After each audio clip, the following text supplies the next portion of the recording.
kalau nggak terregistrasi itu pasti ada sesuatu yang kita waspadai. Mau bunga tinggi, mau lari, mau ngebius itu mungkin aja. Masyarakat saya himbau pilihlah yang terregistrasi.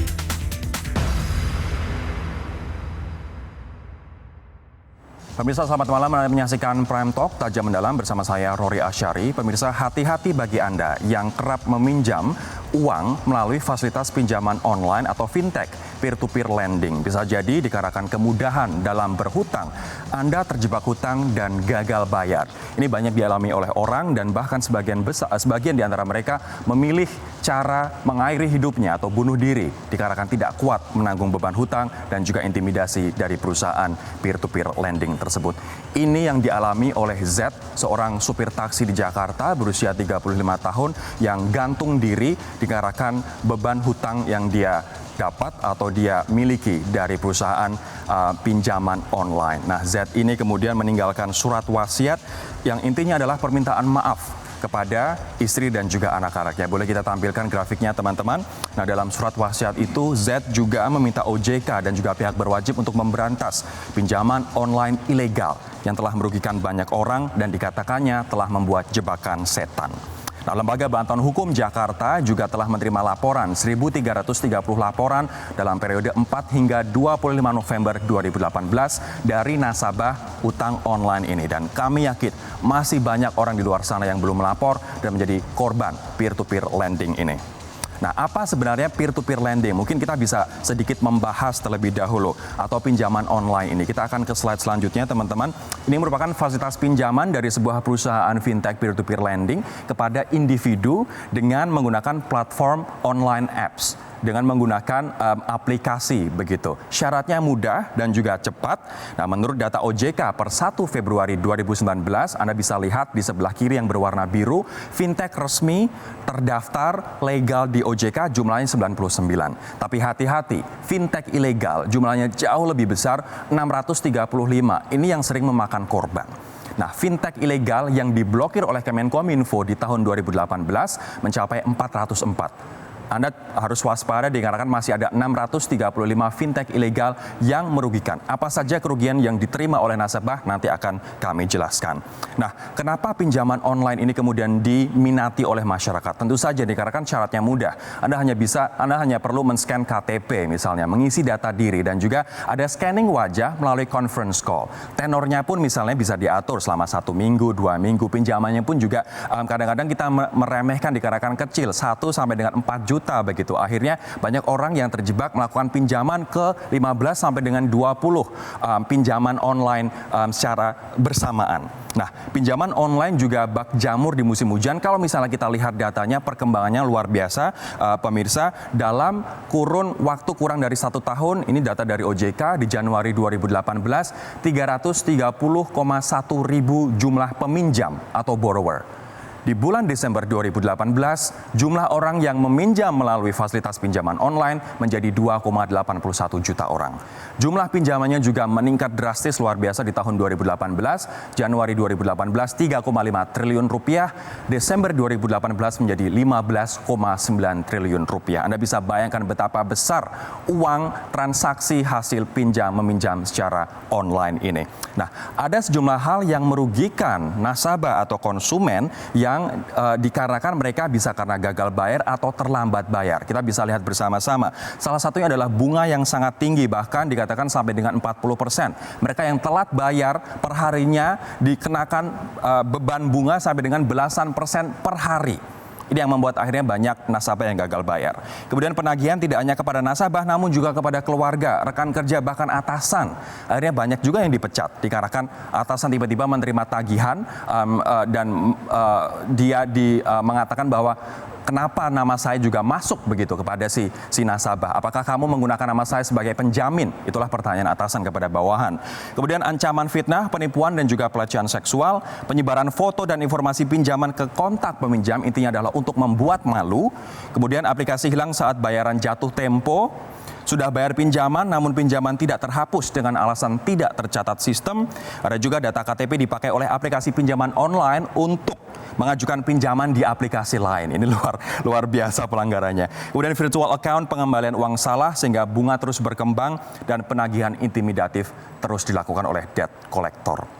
Nah, pertanyaannya kemudian dari keluhan-keluhan tersebut yang diterima oleh nasabah dan disampaikan mereka kepada LBH, bagaimana mengakhiri kalau tadi korban Z mengatakan lingkaran atau jebakan setan ini? Dan sudah cukupkah OJK dan juga otoritas yang berwajib mengusut tuntas dan juga memberantas pinjaman online ilegal ini? Kita akan berbincang dengan beberapa narasumber. Ada 2 orang narasumber di studio.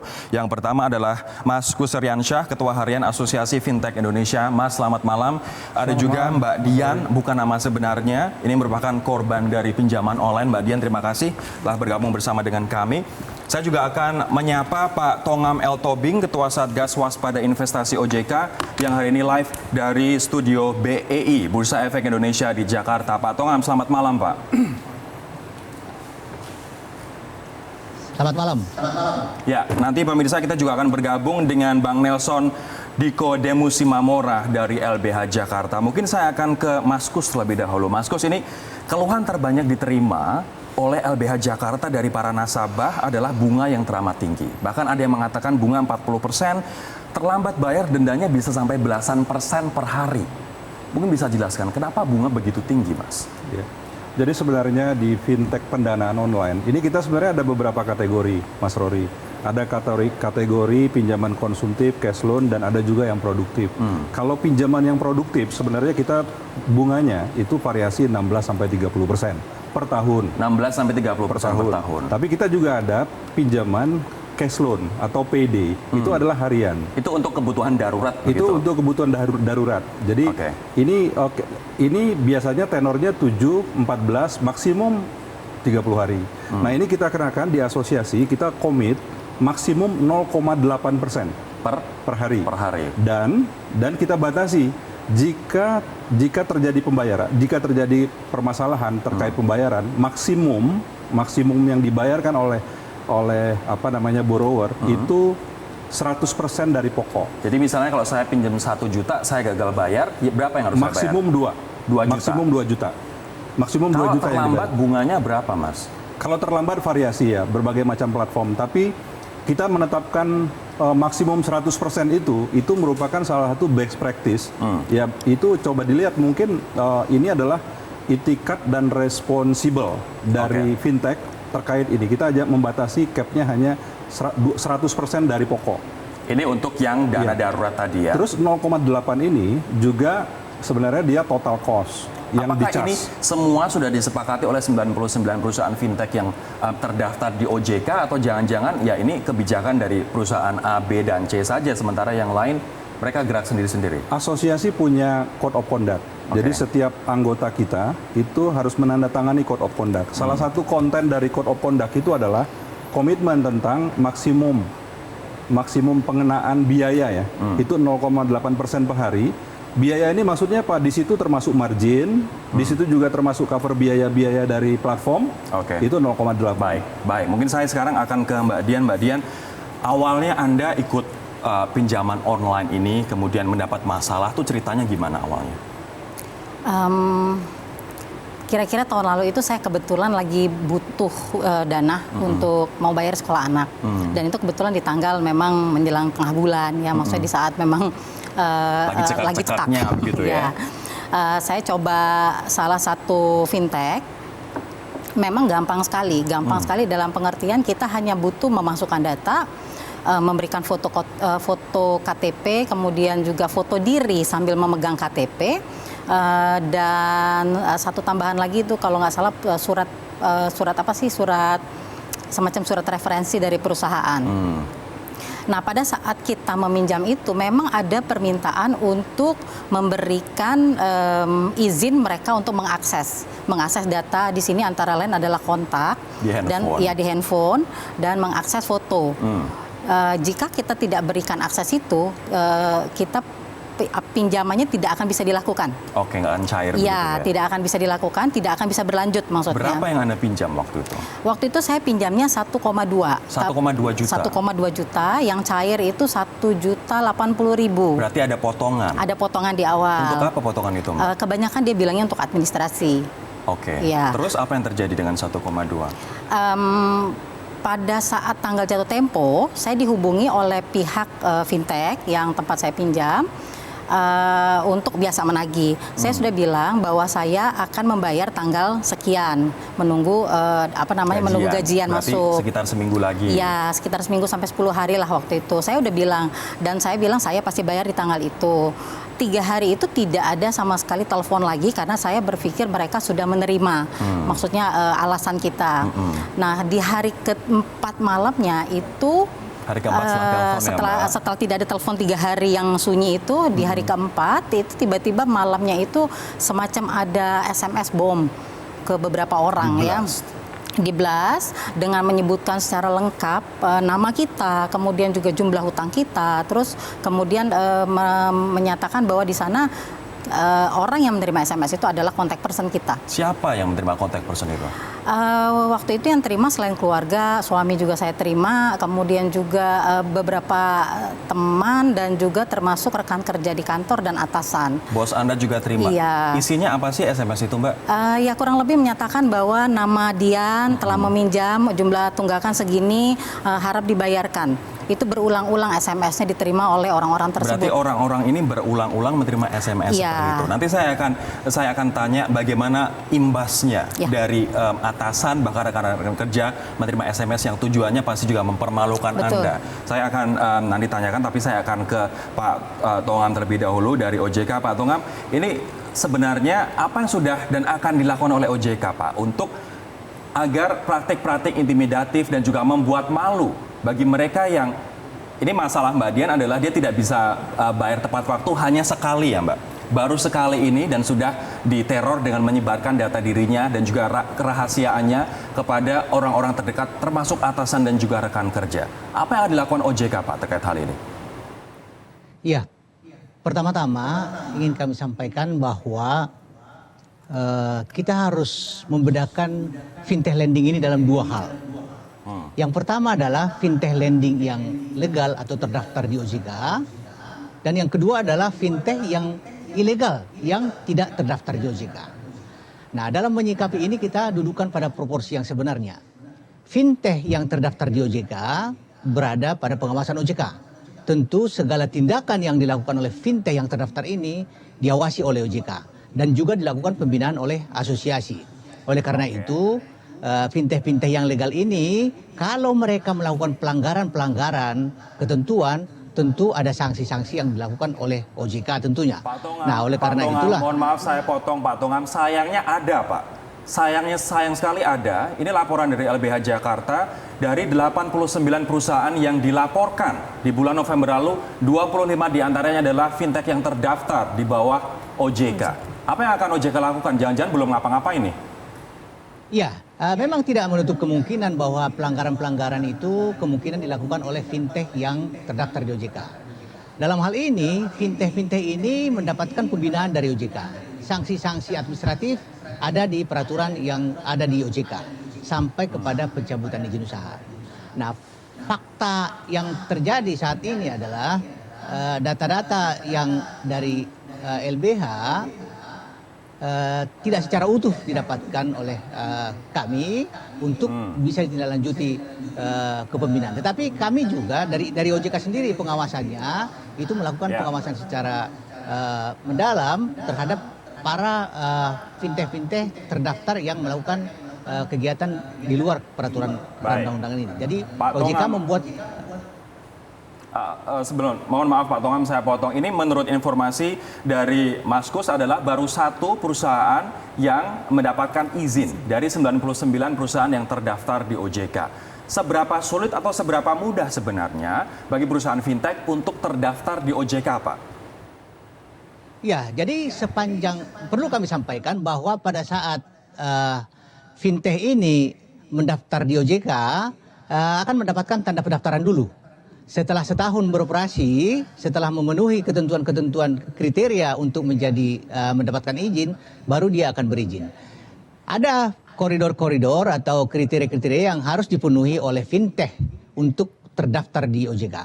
Nah, itu sisi dari fintech yang legal. Tentunya fintech yang legal ini atau yang terdaftar ini, tindakan-tindakan dan kegiatan-kegiatannya diawasi oleh OJK dan dibina oleh asosiasi fintech.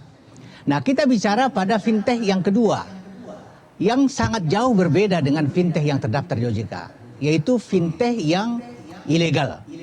Kalau kita bicara fintech ilegal ini adalah memang perbuatan-perbuatan yang melawan hukum tentunya. Artinya dilakukan oleh orang-orang yang sengaja untuk melakukan kegiatan tanpa turut atau tunduk pada peraturan perundang-undangan. Yang selama ini banyak masalah yang terjadi adalah dilakukan oleh fintech-fintech ilegal ini. Kalau kita lihat keluhan utama dari... Apa yang bisa OJK lakukan, Pak, terhadap fintech-fintech ilegal ini? Ya. Seperti saya katakan tadi, fintech ilegal ini bukan berada di pengawasan OJK. Tetapi OJK melakukan tindakan-tindakan dan monitoring melalui Satgas Waspada Investasi untuk melakukan persempit ruang gerak dari fintech-fintech ilegal ini. Satgas Waspada Investasi telah menghentikan kegiatan saat ini 635 fintech ilegal. Kemudian melakukan pemblokiran situs web dan aplikasi melalui Kemenkominfo. Satgas juga sudah melakukan laporan informasi kepada kepolisian untuk dapat ditindaklanjuti apabila ada dugaan tindak pidana di sana. Kemudian kami juga sudah koordinasi dengan perbankan agar fintech-fintech yang melakukan kegiatan ini, kalau dia melakukan kegiatan ada rekening di perbankan, supaya perbankan meminta mereka untuk menutup rekening itu. Baik. Juga kita sudah koordinasi dengan Bank Indonesia supaya fintech-fintech payment system tidak melakukan kerjasama dengan fintech-fintech ilegal. Jadi mohon ditahan terlebih OJK dahulu. dan Satgas. Ya, mohon ditahan lebih dahulu Pak Tongam, nanti saya akan lanjutkan lagi dan juga akan meminta pendapat Mas Kus. Apakah ada jaminan bahwa fintech yang terdaftar di OJK tidak melakukan hal-hal intimidasi, bahkan misalnya ada dikatakan pelecehan seksual begitu, dan juga melakukan mempermalukan si peminjam uang ini ke hadapan rekan kerja, bos, dan juga kepada keluarganya. Apakah ada jaminan untuk mereka yang terdaftar di OJK? Kami akan segera kembali untuk membahas.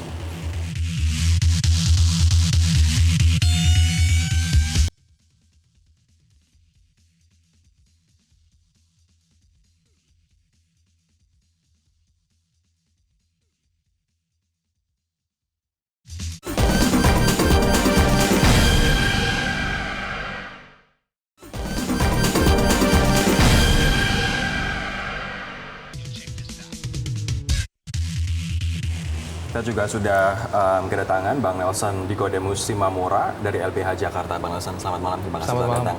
Saya mungkin sebelum ke Bang Nelson, saya akan ke Mas Kus lebih dahulu. Mas Kus, ini ada keluhan juga data dari LBH Jakarta bahwa 25 dari 89 perusahaan yang dilaporkan ke LBH itu adalah yang tergabung dalam AFPI dan juga terdaftar di OJK.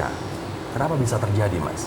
Ya bisa terjadi. Kami sudah dapat dan sudah komunikasi dengan LBH LBH Jakarta tentang 25 platform yang terdaftar di OJK.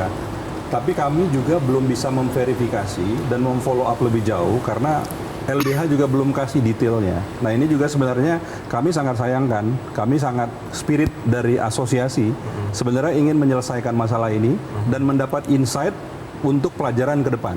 Nah, tapi sampai hari ini kami belum dapatkan detail data satu case per case. Ini juga tadi ditanyakan Mbak Nelson sama Pak Tongam dari OJK, dikarenakan laporan dari LBH ternyata belum sampai ke OJK, laporan dari LBH Jakarta juga belum sampai ke AFPI nih, terkait dengan laporan-laporan para nasabah korban pinjaman online. Ya memang kita belum kasih datanya karena kita menjanjikan bahwa kita tidak akan dengan sembarangan memberikan data, menyebarkan data mereka. Apa bedanya kita dengan pinjol yang ada kan? Gitu. Nah, kita sudah bertanya sebetulnya kepada Otoritas Jasa Keuangan. Kita sudah bersurat sebetulnya bulan lalu. Kita sudah bertanya data seperti apa sih yang dibutuhkan, terus mekanisme penyelesaian seperti apa, dan bagaimana nanti ke depannya gitu. Tapi belum ada jawaban sebetulnya. Artinya ini sebenarnya adalah Anda sudah bertanya, OJK belum menjawab, Anda sudah sudah berkomunikasi dengan AFPI? Sudah berkomunikasi. Namun juga belum dijawab data apa sebenarnya dibutuhkan? Enggak, kalau kita memang belum dapat detailnya. Sebenarnya gampang aja dari Bang Nelson, tinggal kasih ke kita ini loh, platformnya 1, 2, 3, 4, case-nya seperti apa. Sehingga kami bisa ukur apakah memang member kami, anggota kami, ini ada pelanggaran terhadap Code of Conduct. Kami di asosiasi punya Code of Conduct di mana memang ada aturan di sana, bagaimana tata cara penagihan yang baik, bagaimana perlindungan terhadap data konsumen. Jadi kalau kami bisa lihat, bisa dapatkan informasi yang detail bahwa member kami memang ada melanggar, kami bisa lakukan tindakan disiplin. Mungkin di Bang asosiasi. Nelson juga bisa mengatakan pelanggaran-pelanggaran seperti apa yang dilakukan oleh 25 perusahaan atau platform itu yang tergabung dalam AFPI. Sebetulnya ada banyak pelanggaran ya. Pertama ada teror sepertinya. Teror oleh debt collector. Debt collector. Teror debt collector dengan berbagai cara. Intinya mempermalukan orang. Gitu. Mempermalukan dan kemudian membuat ya seluruh dunia tahu bahwa orang ini meminjam. Gitu. Dan kemudian ada juga semacam intimidasi ya. Lewat telepon maupun lewat aplikasi pesan instan. Ada juga bahkan ada pelecehan seksual juga. Pelecehan seksual ya. Bentuknya seperti apa? Verbal, teks? Iya, teks. Dan ada telepon juga. Dan ini dilakukan oleh 25 perusahaan yang the so called legal itu. Campur-campur ya. Jadi ada yang legal dalam tanda kutip, ada yang fokus ilegal. Saya yang 25 yang legal, Mas, karena 25 yang legal ini kayaknya sama OJK dibelain banget nih. Intinya yang itu melanggar, kayak ada 1-2 gitu ya. Mas, ini ada ternyata perusahaan yang legal yang juga melanggar. Apa kemudian tindakan disiplin yang bisa dilakukan oleh AFPI? Ya, kita akan lihat ya. Sebenarnya gini, kalau bahasanya gini, kalau di kita di platform itu pelanggaran dari member itu ada beberapa. Kalau misalnya konsumen terlambat, kemudian ditagih oleh platform, kemudian dari ditagih itu kemudian dari borrower peminjam itu kemudian sudah membayar. Setelah membayar tapi masih ditagih juga. Nah, itu bisa dilaporkan kita bahkan juga ke OJK dan OJK harusnya bisa memberikan sanksi. Tapi kalau misalnya dengan debt collector kemudian dan intimidasi menyebar atau memblast SMS itu apa yang akan dilakukan? Saya kira gini. Itu sebenarnya ada dua ranah ya. Kalau dari asosiasi kami tidak membenarkan. Tidak membenarkan platform, aplikasi atau penyelenggara itu melakukan tindakan-tindakan intimidasi. Tapi menggunakan debt collector itu adalah praktek yang normal di AFPI, Mas. Kita pakai ini ya, Pak. Intinya kita punya deskol ya. Deskol ini ya sama istilahnya penagih hutang ya, penagih hutang. Kita bisa ada in-house, bisa juga kita gunakan pihak ketiga. Itu memang satu yang biasa. Dan yang kami lakukan di asosiasi kami akan mensertifikasi ke depan. Ya, learning nih dari masukan-masukan dari Mbak Didi dan juga dari LBH, kami akan lebih ketat untuk melakukan sertifikasi terhadap penagih. Baik. Saya sekarang akan ke Pak Tongam lagi. Pak Tongam, ini tadi Bang Nelson mengatakan bahwa sebenarnya data apa sih yang diperlukan OJK untuk menindak tegas 25 platform yang diduga juga melakukan pelanggaran sehingga merugikan masyarakat, yang padahal 25 platform tersebut terdaftar di OJK, Pak. Iya, tentunya OJK mendapatkan laporan dari berbagai pihak, tidak hanya dari LBH. OJK sebagai pengawas fintech lending ini melakukan upaya-upaya pembinaan terhadap fintech lending apabila melanggar ketentuan ini. Kami melihat data-data yang disampaikan oleh LBH ini, momentumnya sudah lewat dengan waktu yang sampai 2 bulan lebih, data itu tidak kunjung dibuka. Jangan-jangan memang fakta yang terkumpul itu ya sangat jauh dari yang disampaikan. Karena apa? Selama hampir lebih dari 2 bulan data itu disimpan tanpa penyelesaian, tentunya juga menimbulkan dampak bagi para masyarakat yang melapor ke LBH. Mereka berkeinginan supaya dapat diselesaikan dengan segera. Tetapi akibatnya saat ini adalah mengulur-ulur waktu. Padahal kita satu tujuan sebenarnya untuk melindungi masyarakat dari para pelaku fintech-fintech ilegal ini. Mohon ditahan lebih dahulu Pak Tongam. Apakah betul LBH Jakarta mengulur-ulur waktu dikarenakan laporan tersebut diragukan kesahihannya? Kita akan bahas nanti. Saya harus break lebih dahulu, kami akan kembali sesaat lagi.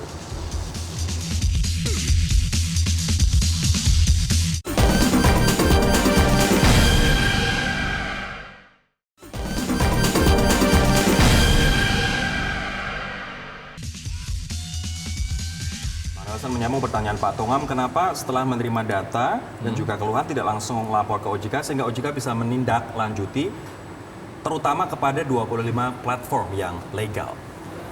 Sebetulnya mungkin saya koreksi dengan apa yang dibilang oleh Pak Tongam tadi ya. Kita bukannya tidak mau memberikan data-data pengaduan itu, tapi kita terikat dengan janji kita kepada pengadu 1.500 pengadu itu bahwa kita tidak akan sembarangan memberikan data kita kepada data yang sudah dipercayakan kepada kita kepada orang lain. Tapi kalau misalnya tidak ada data yang dilaporkan, bagaimana kemudian otoritas akan menindaklanjuti, Mas? Makanya kita perlu tanya dulu ke pengadu kita, mau nggak data yang dikasih? Kan nggak bisa langsung sembarangan kita kasih nih. Jadi kepercayaan yang udah dikasih ke kita gimana dong? Nah, ya, jadi ini juga setelah mereka mau untuk memberikan, nah, kita tanya sama OJK, oke udah mau, ya, OJK akan apakan ini? Mekanismenya seperti apa? Gitu. Pak Tongam, kalau misalnya OJK kemudian, ini agak sedikit hypothetical question sebenarnya. Kalau misalnya OJK menerima kemudian data yang dibutuhkan terhadap 25 platform yang diduga juga melakukan pelanggaran itu, akan diapakan mereka, Pak?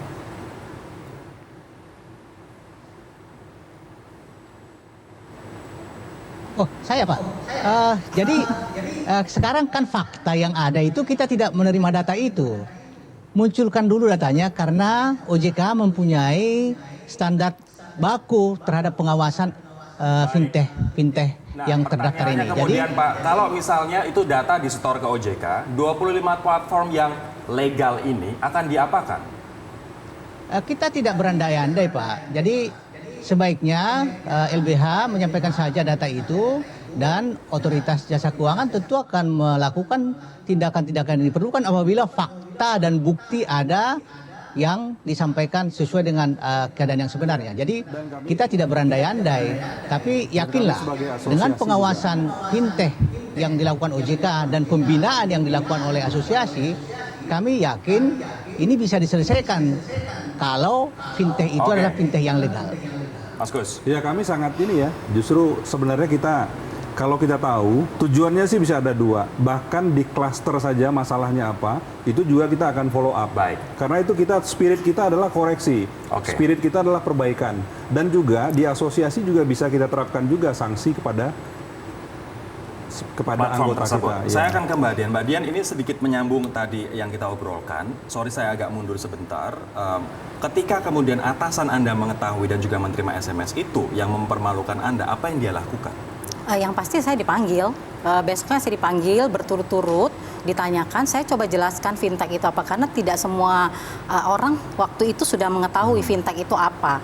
Walaupun saya sudah jelaskan step-stepnya seperti apa, seperti adanya permintaan mereka mengakses data, ya atasan tidak begitu saja terima, karena tetap dia merasa bahwa saya sudah memberikan namanya sebagai penjamin. Apa yang terjadi kemudian? Ya kemudian saya dipanggil HRD untuk diminta mengundurkan diri. Anda diminta mengundurkan diri? Iya. Hari yang sama. Keesoknya, hari yang jadi sama. hari ini dipanggil, ya hari itu juga harus mengundurkan diri. Lantas bagaimana Anda kemudian berjuang untuk membayar hutang, Mbak? Ya disitulah mulainya banyak problem yang ditemui, di mana karena saya sudah tidak punya penghasilan tetap, kan ada prioritas yang harus kita utamakan. Iya. Ya, Mbak Dian, kalau boleh tahu, Mbak Dian itu pinjamnya ada di berapa aplikasi, berapa platform waktu itu? Waktu itu mungkin hanya 5 ya kalau nggak salah. Iya, saya di 5. Kebetulan yang 3-nya saya berbarengan. Enggak berbarengan, Pak. Enggak berbarengan. Karena saya berusaha juga menjadi peminjam yang baik, di mana saya atur sesuai tanggal di mana saya bisa membayar. Tapi yang gitu. pasti yang kemudian ada SMS blast ini Anda baru pertama kali telat bayar. Iya, Anda sudah menjelaskan akan bayar kapan? Di tanggal saya gajian. Saya udah bilang tanggal 25 saya gajian. Mohon ditunggu. Sehingga sekarang apa yang terjadi? Anda tutup hutang, gali lubang, tutup lubang atau gimana, Mbak? Enggak, saya berusaha selesaikan karena kebetulan setelah saya berusaha lapor ke OJK sama sekali tidak ada respon. Responnya hanya saya diminta lapor ke polisi.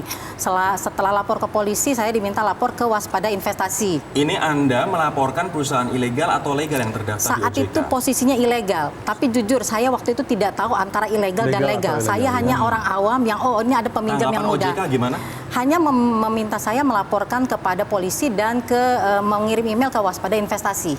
Apa pendapat Anda terkait respon itu? Hampir tidak ada respon, dan kemudian saya kecewa karena kita juga pernah ke kantor polisi, ke Polda, ke Bareskrim untuk melaporkan. Jawabannya sederhana, masalahnya tidak terlalu berat. hanya berdasarkan SMS blast. Dikatakan masalah tidak Iya. terlalu berat, padahal Anda Kehilangan pekerjaan. Dan Pak dari Tong- perspektif kami juga sebenarnya kalau dari asosiasi, jika memang ada unsur penghinaan, unsur pengancaman, harusnya memang lebih tepat itu ke ya bisa ke cybercrime ya. Ada apalagi itu kan melalui online. Tapi kok seolah-olah kok mereka dilepas sendiri Mas jadi korban?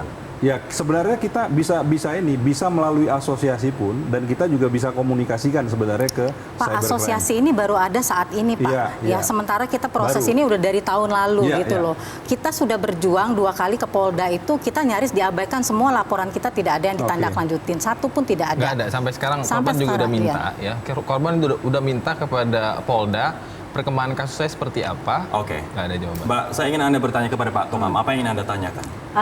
Pak Tongam, Pak Tongam, Mbak Dian mau bertanya kepada Anda, Pak. Iya. oke. Pak Tongam, begini, dulu saya selalu diminta untuk memberikan laporan jika ada yang memang fintech belum terdaftar di OJK. Mungkin tahun lalu itu yang terdaftar mungkin baru 30-an ya Pak ya.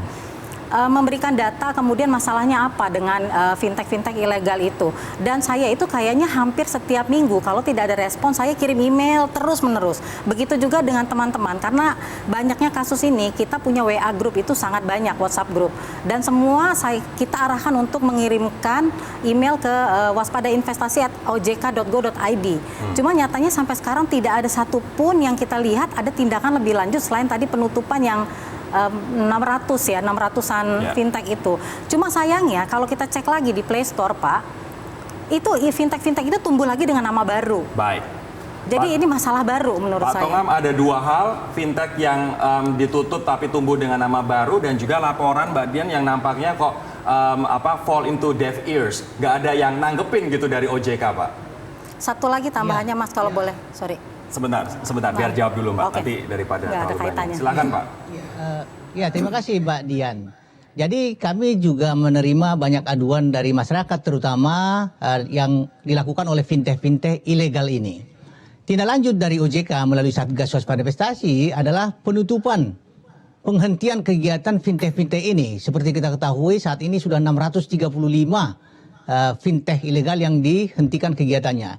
Ini banyak berdasarkan pengaduan-pengaduan yang masuk ke kami tentunya. Sebagai tindak lanjutnya, kami lakukan blokir dan penghapusan di aplikasi Play Store oleh Kementerian Kominfo. Dan kami juga laporkan kepada kepolisian. Nah, kalau kita bicara mengenai muncul lagi fintech-fintech dengan nama baru, memang ini adalah berada di luar kewenangan kita, Satgas dan OJK tentunya. Karena apa? Pembuatan aplikasi itu bukan ranah di OJK atau di Satgas Waspada Investasi.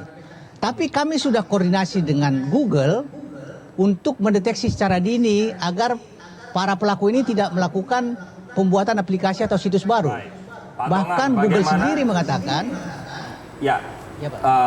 Sebentar Pak. Baik, Anda sudah berkoordinasi dengan Google, tapi bagaimana dengan pertanyaan bahwa ini sudah lapor ke OJK, sama OJK disuruh lapor ke polisi dianggap ini kasus tidak terlalu penting. Padahal Mbak Dian kehilangan pekerjaan, dan saya yakin ini bukan hanya Mbak Dian, bahkan ada yang kehilangan nyawa begitu. ya, ini sudah benar bahwa fintech-fintech ilegal ini diduga melakukan kegiatan yang melanggar ketentuan dan diduga merupakan tindak pidana. Oleh karena itu, seperti kami katakan tadi, OJK tidak melakukan pengawasan terhadap fintech ilegal.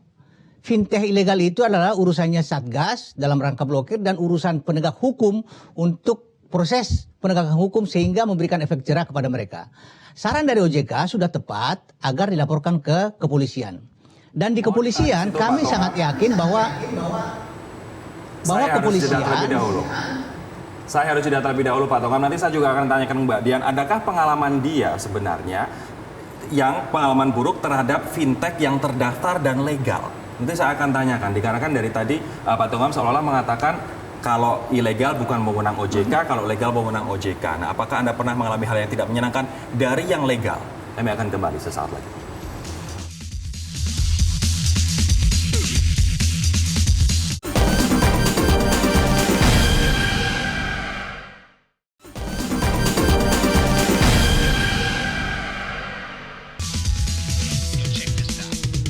Akan kembali ke Mbak Dian bukan nama sebenarnya korban pinjaman online. Mbak, adakah kemudian platform yang legal terdaftar di OJK yang memperlakukan Anda dengan buruk? Kategori buruk itu di sini adalah bahwa mereka seperti biasa menelpon, kemudian mengirimkan SMS ancaman ya. Ke siapa saja? Yang pasti ke kita sebagai peminjam, kemudian juga Kategori ancamannya boleh tahu nggak, Pak? Saya jadi tertarik nih. Oke, Kategori ancaman itu seperti apa? biasa, Pak. Ancaman yang hampir dilakukan semua fintech, mau Oke. ilegal maupun Seperti yang apa legal itu atau ilegal. teksnya? Seperti misalnya akan kami laporkan ke hukum, kami tuntut secara perdata pidana. Oke. Kemudian saya pernah terima satu SMS oleh fintech legal sekali, malah menurut saya mungkin dia fintech pertama yang terdaftar ya. Sudah mendapatkan teguran, isinya kurang lebih seperti ini, bahwa kami sudah menghubungi Anda berkali-kali, mengunjungi rumah Anda berkali-kali, dan Anda tidak ada niat baik. Kemudian saya tanya waktu itu, saya kirim email ke fintech tersebut, saya sisihkan ke OJK. Setiap saya berkomunikasi dengan fintech apapun yang bermasalah, saya sisihkan ke OJK. Saya bilang, kapan kalian datang ke rumah saya tidak pernah lihat.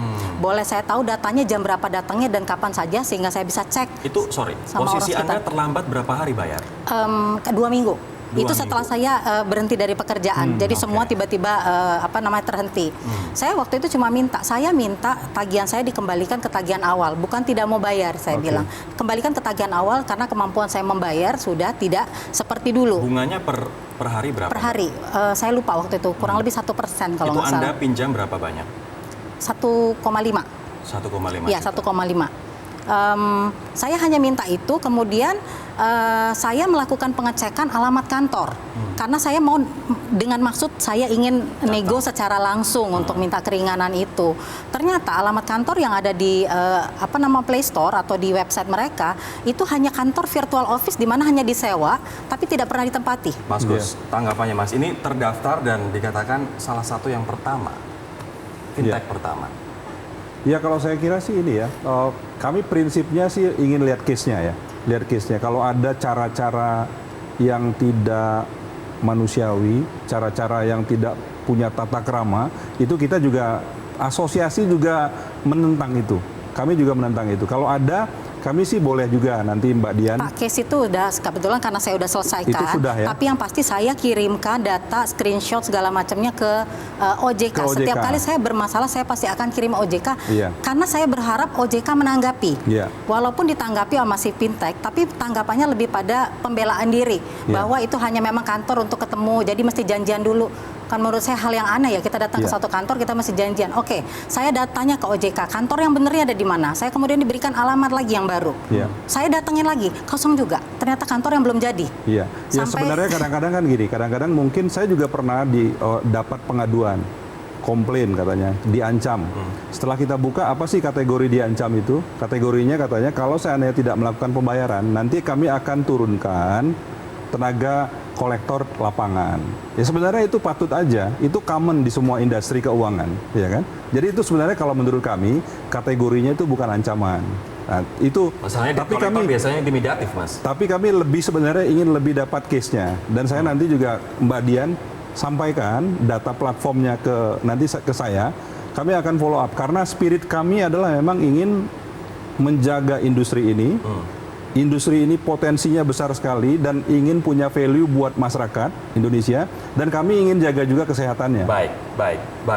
Silahkan Mas Bang Nelson, kalau misalnya ada yang ditanggapi terkait dengan legal dan ilegal tadi. Oke, mungkin saya menanggapi Pak Tongam tadi ya. Pak Tongam tadi bilang kita hanya mengawasi yang legal dan tidak mengurusi yang ilegal. Itu terminologi yang salah kalau menurut saya. Legal itu kan sesuai dengan hukum. Ilegal itu tidak sesuai dengan hukum. Kenapa yang tidak sesuai dengan hukum tidak ditindak gitu kan? Mereka mungkin lah katakanlah Ya, OJK maksudnya memblokir. OJK nggak bisa menindak, Ya. mungkin maksud Pak Tonggam. OJK memblokir, ya kan? Tapi besoknya dia muncul lagi. Muncul lagi. Apa yang Anda harapkan dari OJK?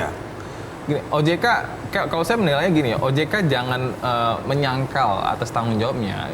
Silahkan lihat pasal 4, 5, dan 6 Undang-Undang OJK. Pinjaman online itu termasuk industri jasa keuangan lainnya. Dan OJK berkewajiban untuk menjaga stabilitas. Oke. Melindungi Dan saya konsumen. kira gini. Tanggapannya dulu, Mas Gus, sebentar. Oke, Pak oke. Tongam, tanggapannya dulu, Pak. Ini kayaknya dikatakan seolah-olah OJK lepas tangan terhadap yang ilegal itu. Ya, jadi teman LBH harus lebih paham mengenai undang-undang OJK tentunya. bahwa sektor jasa keuangan itu adalah sektor jasa keuangan para pelaku yang memang mendapatkan izin dari OJK. Di sana disebutkan kalau fintech itu di POJK 77 tahun 2016 juga dikatakan setiap penyelenggara fintech lending itu wajib terdaftar di OJK. Oleh karena itu kegiatan-kegiatan yang terdaftar inilah pada koridor pengawasan OJK. Jadi kita tidak sembarangan menafsirkan pasal-pasal di Undang-Undang OJK. Apalagi kita tidak memahami bagaimana OJK itu bekerja.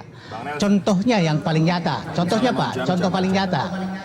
Yang paling nyata saat ini adalah contoh ada seorang rentenir di kampung yang menagih kepada nasabahnya dengan cara kasar. Bahkan hartanya diambil atau semua perabotannya diambil. Ini persis seperti karena ini pinjaman online, seakan-akan kita berbeda dengan ini. Rentenir ini juga yang di kampung ini seperti itu. Apakah ke OJK lapornya karena diintimidasi atau diambil barang-barangnya? Nah, makanya saya katakan tadi kita bedakan dua hal. Fintech yang berizin, fintech lending yang tidak berizin. Yang tidak berizin ini tetap dilakukan monitor oleh OJK melalui Satgas Waspada Investasi tentunya. Kemudian saya menyambung pertanyaan Mbak Dian, ini ada juga yang legal, melakukan intimidasi, melakukan ancaman, Pak? Ya, memang tidak menutup kemungkinan yang legal ini juga melakukan tindakan-tindakan yang tidak patut. Oleh karena itu tadi dari asosiasi juga sudah melakukan tindakan-tindakan kepada anggotanya untuk lebih dibina supaya sesuai dengan kode etik. OJK pun melakukan kegiatan. Saya belum mendapatkan jawaban dari apa yang akan dilakukan OJK terhadap the so-called legal entity tadi, perusahaan yang legal itu, apa sanksi yang akan dikeluarkan OJK, karena tadi Anda terus melempar ke Maskus dan juga ke AFPI begitu. Apa tindakan OJK terhadap mereka yang legal yang ternyata melakukan intimidasi dan juga ancaman? Kami tunggu jawabannya dan mohon pemirsa untuk tetap bersama kami. Kita akan kembali sesaat berikut.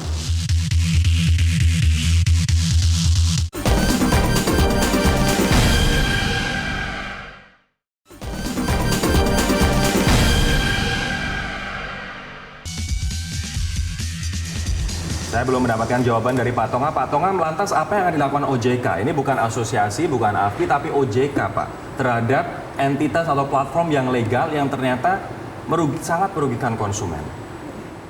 Ya, di dalam peraturan OJK 77 tahun 2016, di sana jelas terhadap pelanggaran-pelanggaran yang dilakukan oleh fintech legal atau fintech yang terdaftar di OJK ini bisa berupa pembinaan dengan sanksi teguran sampai pencabutan izin usaha.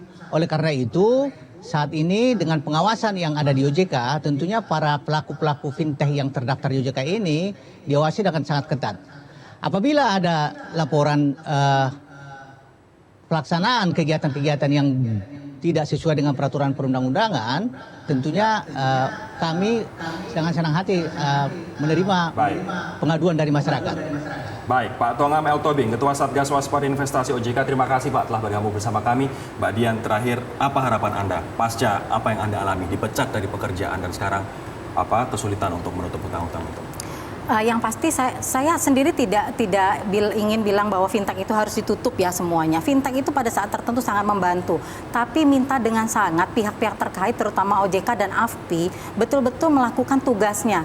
Tugasnya dalam pengertian di sini jangan cuma membina, tapi memberikan sanksi-sanksi sejelas-jelasnya dan kita sebagai konsumen dikasih tahu. Jangan hanya bilang membina.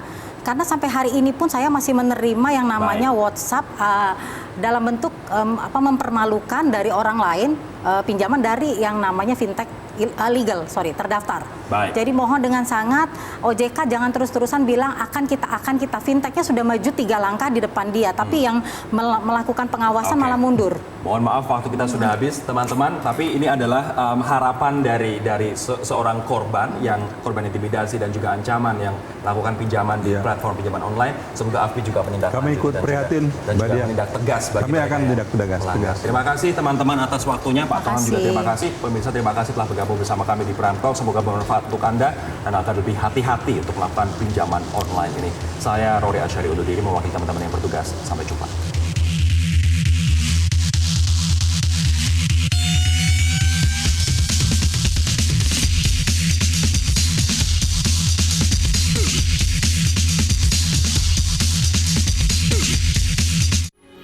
Metro TV, knowledge to elevate.